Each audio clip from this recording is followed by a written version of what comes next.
Hi John, how are you? Morning. Last few days, actually getting your foot in the door, being Ireland manager, how's it been? What you expected? Anything surprise you? No surprises, thankfully. Obviously, once you see the team doctor's number ringing you, it can be not good news. But look, we only obviously lost out Liam Scales and Troy from the original squad, so that's obviously a bit of a blow in the sense that the two lads are doing well at their clubs. But in general, what's happened over the last couple of days has been brilliant, as I expected. The players have took everything on board, really enjoyed it, watching them with their intensity in training and the details that myself, Paddy and Glenn in particular have been trying to get across to them to hopefully have a plan in place and to do the job against Belgium. Were you tempted to call others up to replace the two lads, or what's the thinking behind? No, look, that was my thinking behind the initial squad. Was there was plenty of cover in terms of in each position, and if we did lose one or two, we were going to be okay. Bearing in mind Joe Hodge and Andy Moran as well joining up with the squad after their game with the 21s. Oh, very good. When you got the players together, did you have a message for them? What did you say to them? No, look, we had a quick meeting in terms of our ideas of what we're looking for from the two games, and particularly the first game, Belgium, in terms of what we're going to look at in training, our ideas of our approach to how we're going to obviously stop Belgium and obviously try and create chances against Belgium and hurt them as well. So that was the main focus of it, but basically to bring an energy to the week, to the camp that is really enjoyable and focused on a mentality of winning football, finding a way to win big matches, and if you can do that, I think, as I said before, I think this group will really grow from strength to strength because they're quality players, quality people, and they're playing well at their clubs as well too. So it's great to see. Please. Hi John, how are you? Morning Tony, all good, thank you, and yourself? Good, thanks, yeah. You're obviously a defender, so is Seamus. You'll want to get that side of the house right to begin with. And yesterday, Jake O'Brien told us that you were the player that he kind of looked up to when he was growing up. What can you tell him in particular, and how likely is he to get a start? Jake really wants to get in the team, Jake, doesn't he? I tell you what, he's playing well so far. No, look, as I think Jake mentioned himself, the growth he's had in terms of his football and knowledge over the last year to 18 months has been fantastic. So look, he's settled in well to the group. The level he's playing at is really high, and but obviously the competition we have, in that area of the pitch is very good. So, but just carry on with what he's doing. Really, he'll be very close to being involved in both games, hopefully. And as you mentioned, defensively, it'll be important in both games too because it's top quality opposition. And at any level now in international games, you have to get the house in order in terms of clean sheets to give you the best chance of winning games. Have you thought about the shape of your defence though? Will you stick with three centre halves and wing backs, or does it depend on the opposition or the personnel you have? Yeah, exactly that. Exactly what you said. It depends on the opposition and the personnel. As I mentioned before, the players at the minute, if you look around, there's a good flexibility in terms of they're playing in threes at the back and obviously back fours, and in terms of that's in possession, out of possession, you can build in a three, but out of possession you're a four.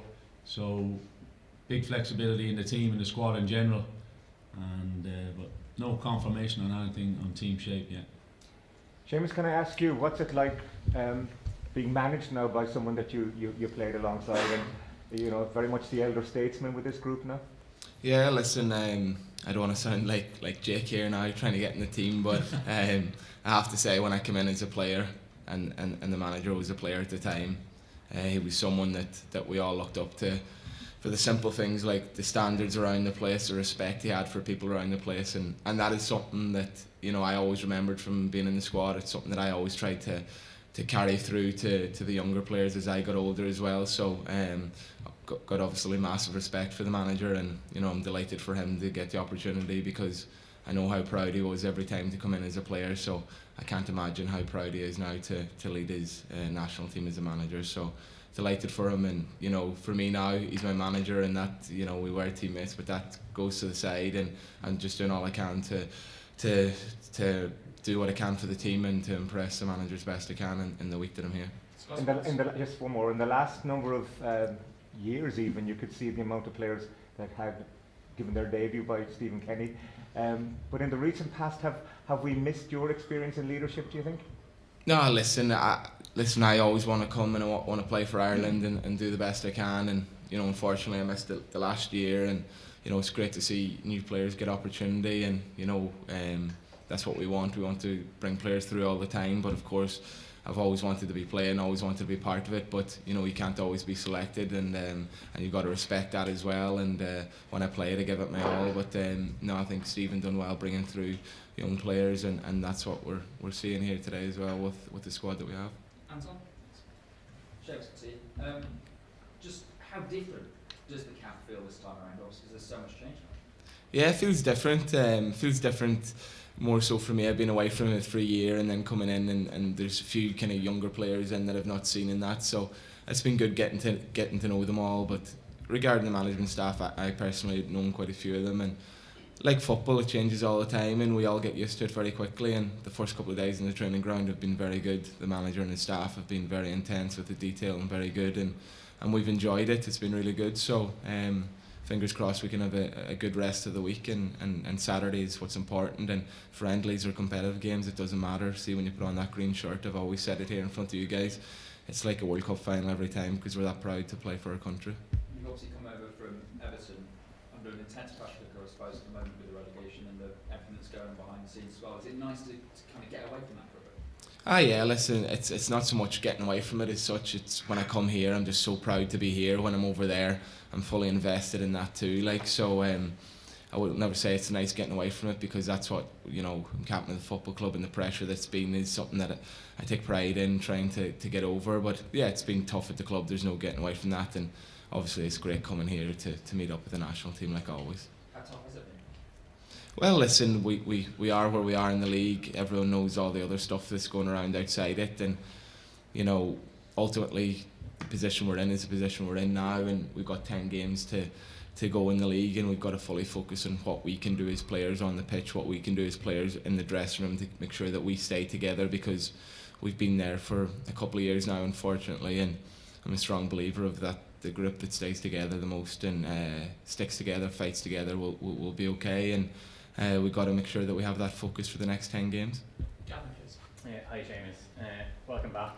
I think it's been a year since you've been in. How hard was it watching on as Ireland captain at a qualifying group that, you know, a series of narrow results and you know, a tough group, but a very poor set of results in the end? Listen, it's always tough watching on, and obviously to see the team not doing so well is always very tough. You know, I've been there where I've been fit and been part of teams that aren't doing well, so I know how it feels. It's tough, and you know, it always hurts us when we play for a national team and it doesn't go to plan. But you know, personally speaking, I was kind of tunnel vision towards getting fit, working very, very hard to get fit, because obviously it was a bit of a scare at the night of the Leicester game. I kind of maybe thought that could have been it, because it looked to be a bad injury, but thankfully somehow, as I said, you know, in the last couple of months I got away without it being an ACL, which was important for me at my age and at the time. So I was just completely focused on getting back fit, and obviously I watch the lads and care for the lads when I'm not here, but I had full focus on trying to get back to play at this level. Yeah, and sorry to bring it back to that moment, but when you're being stretchered off against Leicester, is that actually what you're thinking? You're thinking, is this my career here? Well, yeah, I think maybe for the first time I did think that, because you know, I'm not obviously getting any younger, but I do know from lads that have had injuries in the past with ACLs that you know, it's a 9 to 12 month thing, and my contract was up at the end of that season, so I wasn't sure. And to be honest, I wasn't really bothered. As you can see, when I was coming off in the stretcher, it was like, right, we could be in real trouble here. This will be my partner, you know, act to the grip, and I've tried to like rile the fans up as I'm going off in the stretcher. So I did think maybe it would, but you know, that was dampened straight away the next day when I had the scan, and somehow, touch wood, you know, got away without it being my ACL. Still a serious injury, but you know, one that I could come back from. And just on the nature, just the nature of the injury, what exactly was it in the end? I done my medial, Okay. yeah. I don't know the ins and outs of everything that went on in there, but you know, not as bad as it could have been, and thankfully with a good care of the Everett medical team, I got back to this level. You know. One question from Ed in the last section. John, just you have the benefit of coming in here as the familiarity with the players and the setup of the squad. But how, obviously, you want to put your own mark on this camp. How realistic is it? How much can you change this week in that sense? Just in terms of what you've only got. Yeah, look, it comes back to in the sense of understanding the group. Obviously, the opposition you're going to face. We're just mixing things up a little bit with different training routines, different ideas. But lots of stuff was obviously in terms of preparation and backroom stuff behind the scenes was in a really good place too. You know what I mean? So it's just freshening things up for the players, just keeping it nice and bright, and not changing too much as well, like in terms of behind the scenes, because lots of it, as I said, was in a good spot.